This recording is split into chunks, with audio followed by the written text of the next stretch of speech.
Des souvenirs bradés. Les mémoires très attendues du prince Harry ne seront publiées que le 10 janvier 2023. Une attente qui paraît interminable tant celles-ci sont censées renfermer des secrets et anecdotes puissantes, qui pourraient ternir l'image du roi Charles III. Personne ne sait ce qui se trouve dans cet ouvrage, intitulé Le Suppléant dans sa version française, édition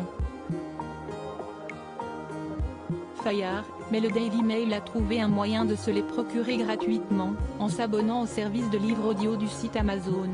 En effet, à l'occasion du Black Friday, Amazon a proposé aux internautes de s'abonner à Audible pour une période d'essai en échange d'un accès à quelques livres audio gratuits. Parmi ces cadeaux, l'ouvrage tant attendu du duc de Sussex.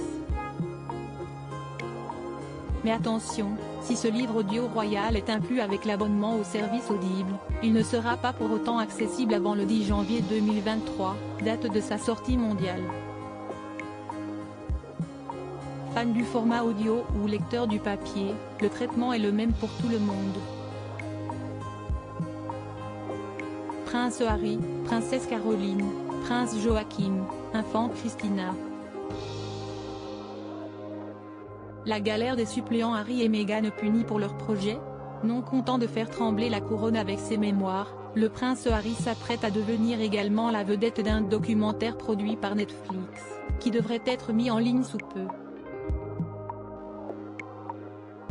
Filmés dans leur quotidien, les époux Sussex pourraient à nouveau porter quelques coups de canif à la monarchie, ce qui n'irait pas sans représailles.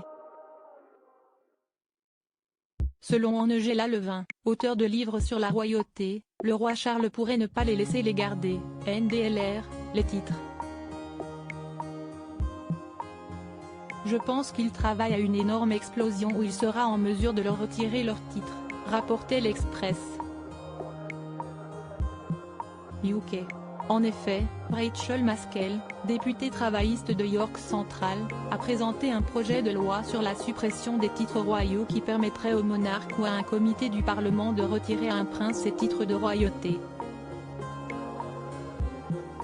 Le projet de loi, qui doit être examiné en deuxième lecture le 9 décembre prochain, pourrait passer au stade de la commission s'il est approuvé par la Chambre des communes. Crédit photo, agence.